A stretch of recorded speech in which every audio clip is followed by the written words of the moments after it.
Hey everyone, welcome to BullCaster, a talk show for all crypto bulls. Here we are to discuss the most exciting industry topics with the best industry experts, influencers, and remarkable personalities.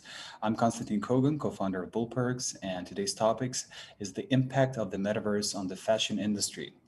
We're thrilled to introduce our special guest, Warren Parker-Mills, the CEO and host of Fashion Metaverse Club, member of advisory board at Metaverse Fashion Council, and CEO and founder of Before Stores. Hi, Warren. Hey, Konstantin, I'm well. How are you? Amazing. Happy to have you here. With all the madness happening in the world, fashion is still something that gives people like a little smile on their face. So at least we can talk about this part of the thing, right? Yeah. So before we start, I just Yeah. give you the time to tell a little bit about your background to our audience. Yeah, sure thing. Well, firstly, thank you so much for this opportunity. It's great to talk to you again. I know we had a couple of conversations before, but it's always nice to kind of structure it and kind of outline a few other bits and pieces. So a little bit about me. I'm a veteran of the fashion industry. I've been in the trade for about 35 years, man and boy. And worked with lots of brands that you guys would know, and a lot that you wouldn't know as well. And my work really is kind of part sales, kind of marketing, facilitator, connector, executor of operations and projects, basically taking brands to market. That's just not just fashion brands, but lifestyle brands and FMCG brands, taking them to market, making sure that they're operating correctly. And I've done all that really in the last probably 15, 20 years in the real world. And now, obviously, we've got this huge opportunity with digital. I also, as you kindly alluded to previously, I'm a member of a couple of advisory board panels. I've got a legacy product. I have a marketplace called Before Stores that I'm working on at the moment. And I also host a podcast, one podcast at the moment called Behind the Brands. And one of the reasons I'm talking to people like you guys at the moment is there's a new podcast coming out very soon called the Fashion Metaverse Club, which is all about kind of connecting the dots, shall we say, for brands, retailers with the metaverse, because a lot of it is unknown. And, I want to try and distill that down for people in layman's talk. So that's a little bit about me. 100%. I think that's actually very important because it is like tabula rasa for a lot of people. Fashion is it's world by itself, but when you add up another layer of metaverse, it's becoming even more complex. So let's start deciphering one by one. So with your experience, with your vast kind of understanding, of how the two industry collide, so to speak, right? In your opinion, how does metaverse fashion fit? What is the niche and how is it looking right now in your opinion? Okay, it's a big old subject. I mean, it really is a big subject. I think it's also important to stress as well, Konstantin, that you mentioned earlier about experts. I think there are some very, very competent people in this space.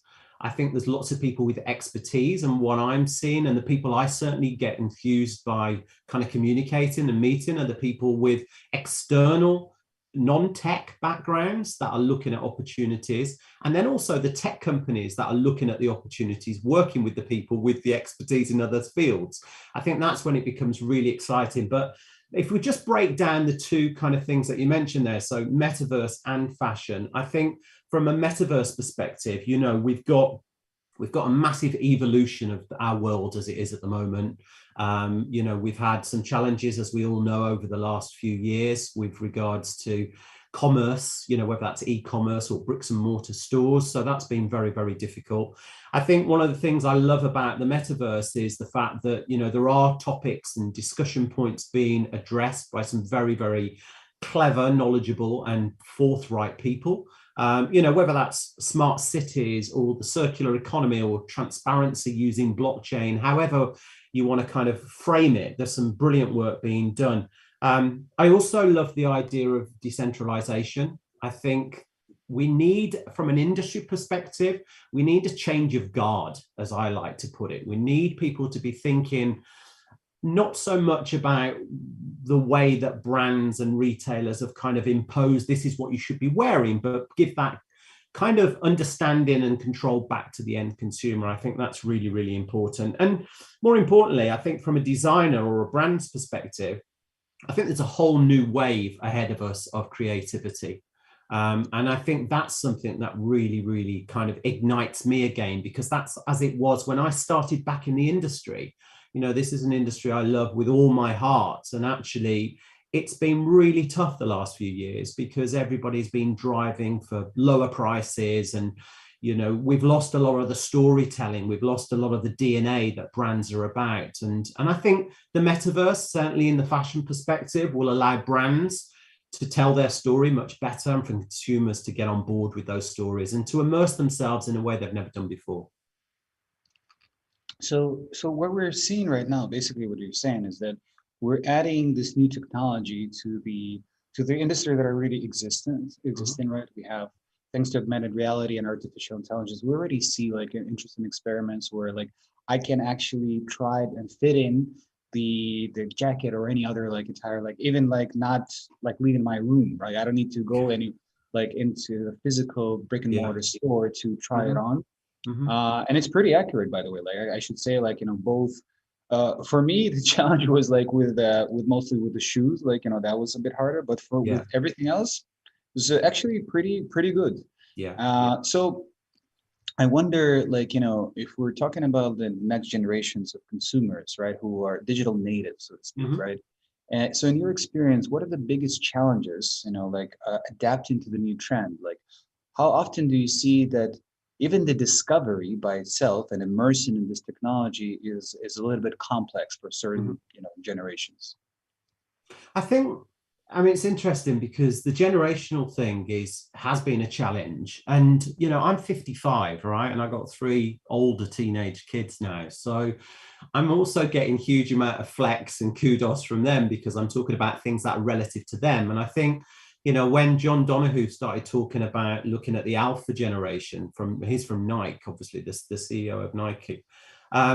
You know, that to me was really clever, the way that brands are looking at these consumers that are coming through. But if we look at the older generation, I think one thing that I like to think about, and there are a lot of people that, you know, I have conversations with of all ages, and they don't know what an NFT is. They've never heard of a DAO. You know, they're not, these are words and, you know, kind of phrases that it's a complete new language to them. It is, absolutely. But I think my generation, as we get older, you know, in 10, 15 years time, I'll be 65. And actually a 65-year-old then will be very different to a 65-year-old now, as we have had a 65-year-old 20 years ago. There's a great book actually called The 100-Year Life, and it's written by a lady called Lynn Gratton and Andrew Scott, I think his name is. And it talks a lot about how generations kind of adapt to change and how they get their mindset. And the book's quite heavy in times, but it is very relative because we're going to be spending much more time in recreational time and part of that will be recreating our skills and actually recreating our experiences through the metaverse and expressing ourselves through fashion. And, you know, I'm a great believer of kind of breaking down some of these kind of restrictions, whereas brands have told you what to wear. Now you've got the opportunity to wear exactly what you want, regardless of age. You don't have, you know, if you're a 65-year-old, you can be a skateboarder in a pair of ripped jeans and a pair of Vans. You know, it's really not a problem anymore. And I think as we get used to that fluidity and this imagination that you know is available to us, I think once the tools catch up, because I think that's something as well to kind of raise, we're not quite there yet, as you alluded to earlier. It's going to take a few more years for us to get up to speed, but when we're there, I think it's just going to be an amazing place. I want to caveat that as well, Konstantin, by saying I'm also a realist. I'm an optimistic person and I'm very excited about this space, but I'm also a little nervous in some elements, you know, and I think that's important that we have our both feet on the ground and we use the experiences that we've got and learn some of the mistakes that we've made as an industry over the last 10, 15, 20 years to kind of look at how we can use technology to kind of not only overcome some of those challenges, but set new parameters, new foundations for the industry and commerce in general. So, and this is interesting because we talked a little bit about the generation and perception of people. And according to McKinsey, like in their report, they say that Mhm. China right now was like the standout in metaverse fashion, right, performer. Yeah. Which to me, I'll be honest with you, I was surprised. I would expect that more like Western countries will lead this way, because what happened, just because of the simple fact that like what happened in China in terms of Bitcoin and the ban Yeah. and etc. Yeah. But it's not. It means like we're still like in a very interesting like this convergence where there's no clear leader. So Mhm. I'm curious in your research, I'm sure you're reading a lot of other reports. So Mhm. what countries will lead the way in the metaverse fashion, like maybe next year? Yeah, I mean, there are some great things being done in South Korea, as well, as well as China. In fact, the Far East generally is doing some amazing things. I think also places like Canada. There's a very good friend of mine. I think what it is all about at the moment, it's all about these pockets, these silos of ecosystems, these pockets of people that are grouping together on LinkedIn or Discord or however people kind of communicate. And they're forming these communities, and within that community they're all uplifting each other. And I think, Canada, I mean, Kenneth, great friend of mine, is doing some amazing things. Israel, Tel Aviv is a hotbed at the moment for tech. Yeah. I interviewed Danit Peleg, who's a 3D designer, who is unbelievable. And that was a great interview. People like Tal from Made to Flow are doing some amazing things on looking at using technology to kind of break down the supply chain, which is really, really interesting. So there's some gray areas, and ironically, there was a report that the Fashion Metaverse Council put out to not just to the members and to the advisors, but to the general market, and they listed all the people that were subscribing to the council, and actually France came out as one of the most progressive, most involved kind of territories, which, and again, shout out to Mr. Metaverse Teddy, there's people all over the world doing amazing things. And I think as we develop, we've said it for many, many years, the world has got so much smaller now. And I think that, Mhm. due to mobile phones and technology the way it is, it's just going to get smaller and smaller. And we are going to be living very, very closely. And I mean, we're having this conversation now, it's really, those barriers to entry are gone, or going, shall we say. Oh, for sure. Like it's like the new world, old world. It doesn't matter anymore. Like you're Mhm. in UK, you're in US, somebody else Yeah, is in like Singapore, like is in yeah, South Korea. It really like now we're becoming one big decentralized hub. yeah. Uh, but I'm curious. We still live in this world, right? In Mhm. physicality, we still have our body. We need to go Mhm. shopping, right?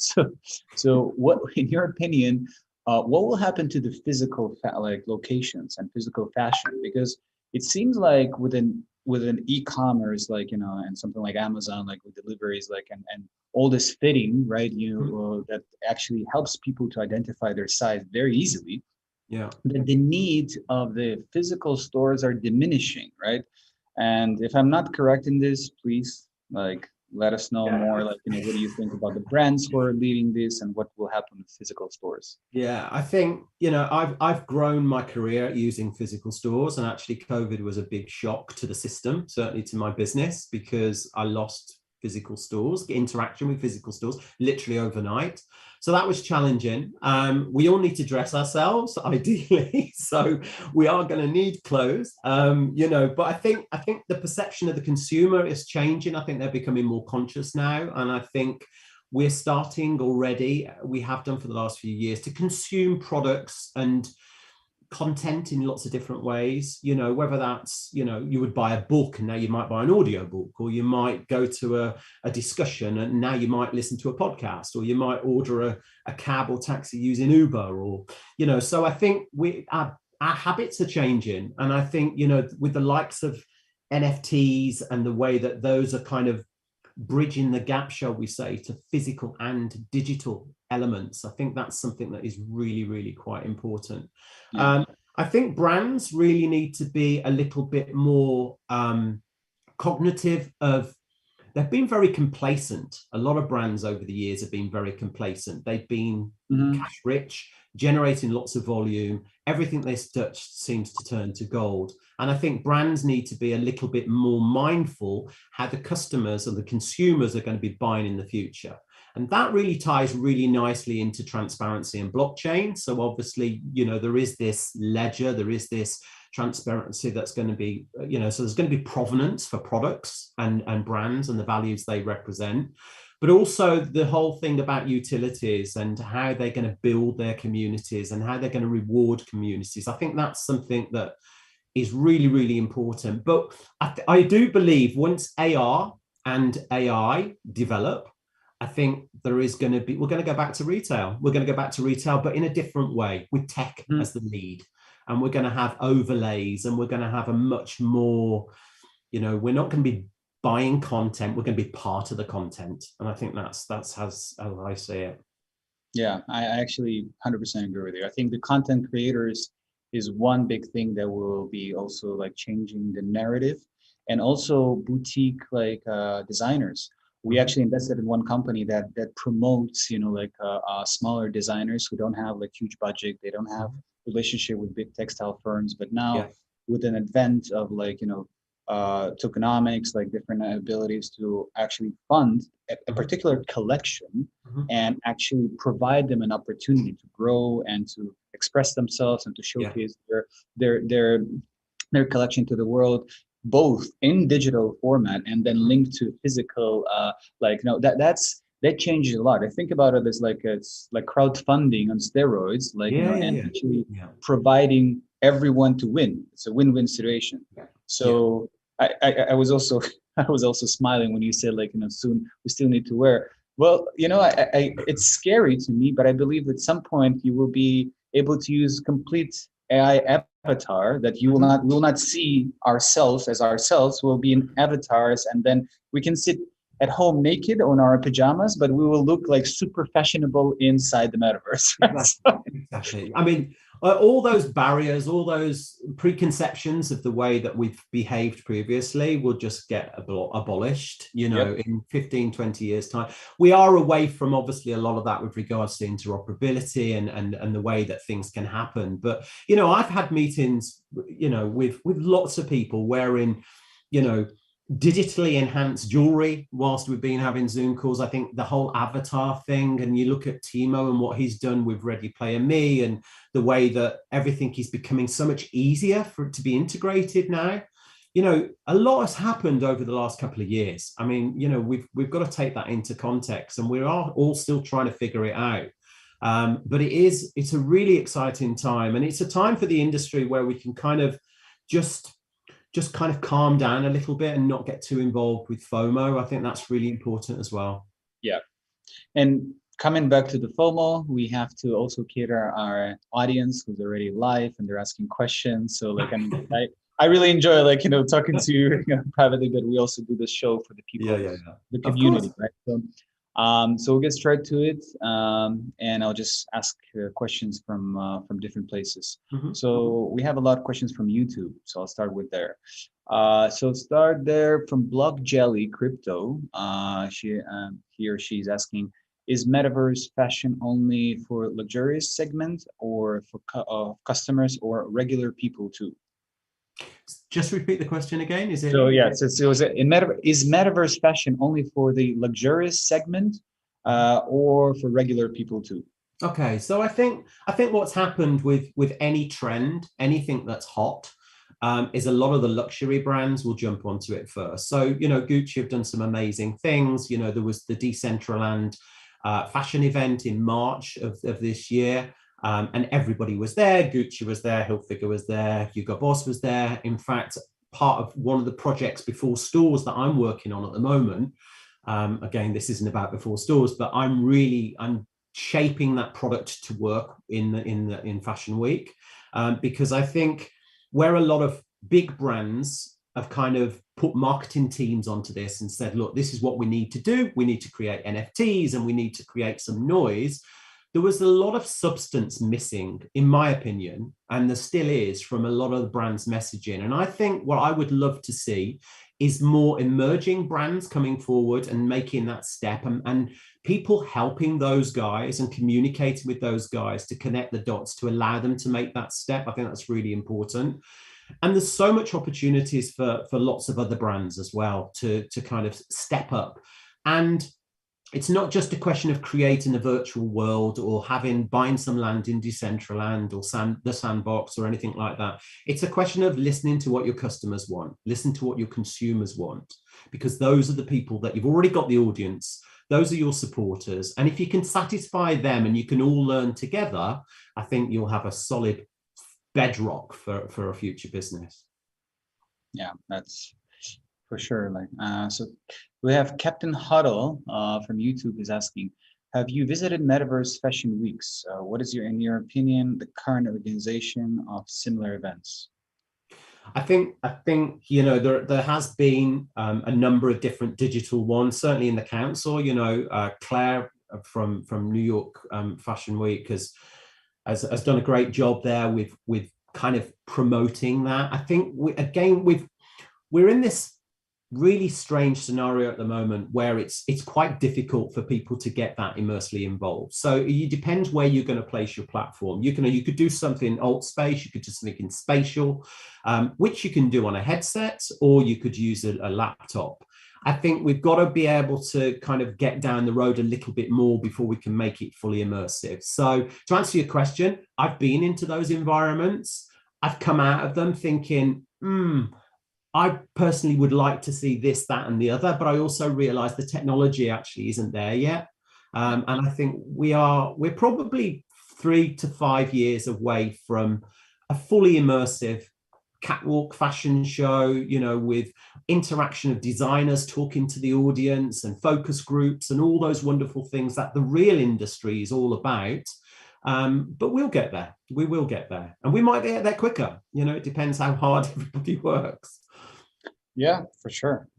So Lizard ETH from YouTube is asking, how does Metaverse Fashion Council contribute to the Metaverse fashion industry? What's happened with the council, and again, I'm not okay, I'm kind of affiliated to some extent, but there is a number of people within the industry. So the council is a DAO, a decentralized autonomous organization. And actually, some of the values that Kazbek and Anna have are really quite close to my heart, because it is all about that decentralization. It's all about the people coming together. Our industry is based on relationships, and it's based on trust, and it's based on transparency. And these things don't happen overnight. And I think where the big shiny object of Web3 and the metaverse has attracted a lot of people that see they can make a quick buck, whether they buy a Bored Ape or a Cyberpunk or whatever it is, and I think we've got to be in there for the long term. And actually what the council is trying to do is set those parameters down. They're setting a team of people that will help and advise. And part of those groups, there's some amazing people from a tech background, but also from an industry background. And it's important that we get the two together, because the creative mind and the technical mind sometimes they're not the same person. And actually, to get the best out of anything, you need to combine talents and understanding and know-how and execution and all those types of things. And the emotion, the emotive side, I speak to a lot of tech companies, Konstantin, and they're so fixed in the way that they've always worked, and they don't quite get how it's an industry about people and it's emotion, and it's those things that drive the brand. And then if you can execute them with all the technical, obviously, advances as well, then potentially we're onto a great thing. So it's a challenge at the moment, but as I say, we are getting there. So another interesting question about the particular shows, and Nymphilis from Twitter is asking, can we expect to see more fashion weeks and big shows in the metaverse? And will these events get more interest and create more revenue than a physical one? I think you talked a little bit about the first part, right? Mm-hmm. But let's talk about, in your experience, what type of revenues can they bring to the brand? Because some brands, that's all they care about, right? Mm-hmm. How to increase the revenue, and this mm-hmm. is the tool, great. Yeah. Okay, so revenues, it's the driver, it's, profitability, margin, P&L, all those things, they're the driver to any business, whether or not you're selling clothes or you're selling bricks to build a house. I think one of the interesting things, there's two elements that really interest me with regards to digital. One is how it will affect the environment. I think that's, and there are some amazing, I had a conversation this morning with a team that are looking at fractionizing NFTs, and breaking that down so you can actually see what the carbon offset is, which is amazing. Now, whether that's an Excel spreadsheet or a decentralized fashion where you can do exactly the same. So I think from an environmental perspective, there's some amazing things being done. But also from a monetary point of view, to answer your question, digital is, it's very lucrative if you can get it right. And actually, if you can balance the two and you can still offer everything that the brand wants to give to the consumer, all those inherent values about why they're buying the brand, as well as combining that with the understanding of how we've affected our environment over the last few years and supply chain and everything else, it becomes really compelling. And I'm sure you've done talks previously and everyone's quoted the McKinsey report of $5 trillion by 2030 and 2.6 trillion by, that time in e-com alone. So there is money to be made. We just need to be more conscious about how we do it. And I think that's the key for me. Brands need to realize that product is always king. And actually the consumer is in charge now. The consumer is the one going to be making the decisions, not the brand imposing what you should be wearing or what you should buy. The consumer will be thinking, I'm buying it because I believe in it. That's where I think we need to be getting to. So talking about the consumers, right? So there's an interesting question which will put a more of a futuristic hat on you, like as someone who's like visionary, right? So let's Raphael from YouTube is asking, where do you see Metaverse fashion in 5 years? Do you think the growth will increase rapidly, right? So we talked about the revenues, we talked about the potential, right? But let's speculate a little bit more, right? How do you actually see it? How the consumer experience will change? So I think there are trends that are happening in the real world. I think the secondary market is going to be a big player. You've got companies certainly in the UK like Depop and Vinted. I think Depop had an investment round of 100, well, they've had 105 million so far. So I think that secondary market is going to be really interesting. I think from the consumer's point of view, that's going to bring a whole new thing with regards to secondary market on NFTs. Mm-hmm. I think we are going to be much more understanding of those three letters in our daily life, whether that's going to a gig and getting an NFT or voting at a polling station and getting an NFT. I think we're going to have that part of the fabric of society. And actually, it won't be long before people can appreciate that actually getting an NFT of their favorite brand with all the utilities that surrounds that has a sense of worth. So I think what's going to happen is we're going to hopefully, in my opinion, buy less real product, but buy more digital product. That's where I think we're going to get to. And there's going to be this thing what I call blended retail. I think that's really where I think you're going to get this mix of digital brands coming into the real world and then real brands going into the digital world. We've already seen Super Rare open up a pop-up shop in New York, and TikTok are doing lots of things, pop-up shops in real environments. So I think we're going to get this blend. But the one thing that I really hope, and I'd love to be able to watch this video or listen to this podcast in years to come, and kind of get away from this one-click consumerism, which we've been guilty of for the last few years, where you think, I'll buy it, and you buy it, and it's going to get delivered by 12 noon next day. And that's all you have to think about. And I want to see people consuming stuff and really thinking about why they're buying the products and why they're buying into that brand. And conversely, the brand understanding why their custom is so valid, because I think we've lost that. And I think we've lost that in society, and we've definitely lost it, in my opinion, in certain parts of the industry. And that's got to change. We've got to change, because if we don't, no one's got a business. It's as simple as that.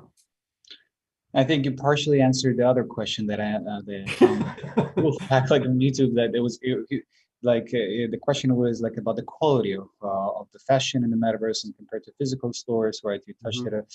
So the last question for today I want to ask you is basically also, a continuation of your thought process, right? So Monsieur from YouTube is asking, it's possible to buy fashion products in the metaverse. Would it be ever possible to produce fashion products directly in the metaverse? I mean, maybe he like the question is like to design them, right? Mm-hmm. Yeah, I mean, you know, you can. It depends what you mean by designing products. I mean, obviously, there's Clo 3D. There's lots of different rendering packages that you can use, and you know, I think I would advise anybody that wants to get creative is to pick up a headset or pick up or just educate themselves. Get a MetaMask wallet. You know, understand a little bit about this space, and don't be kind of phased because everybody will be there helping you at the moment. The ecosystem is really vibrant. You know, you've got LinkedIn, which there's some amazing people on LinkedIn. And I think just get in there and give it a go. And I think as we are living in this creator economy, it's just going to be different from Instagram influencers now. We are going to be the content and we are going to be part of that content. That's how I feel.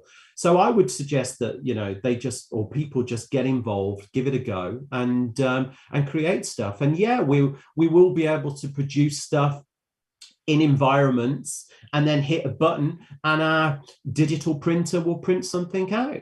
You know, it's real. Or we could email you a collection. You know, Danik talks very competently about some of the technology, and that's what can happen. Like you could go on holiday with no luggage, have your collection emailed over, print it, and then recycle it. You know, there's some amazing things happening, and I think we've just and there will be a competition, I think, like where which 3D printer and production costs will be cheaper. Because if you think about it, like, you know, some of the emerging markets, it actually would make sense to send you the 3D like draft or some kind of like file that actually like is compatible with 3D printer. And if it's like cheaper, let's say to produce it in Vietnam, India, Turkey, or other places, then why would you order it from United States, right? Exactly right.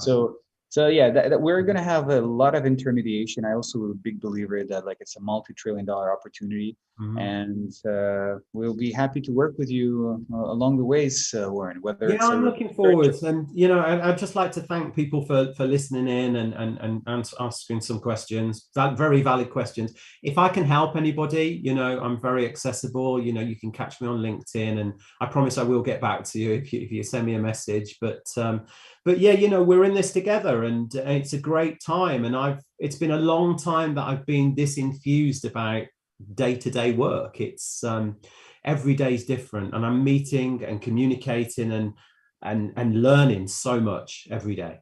As we do, and really thank you so much for contributing to our metaverse research paper. Like, you know, we'd love to work with you more. And thank you everyone for joining BullCaster today.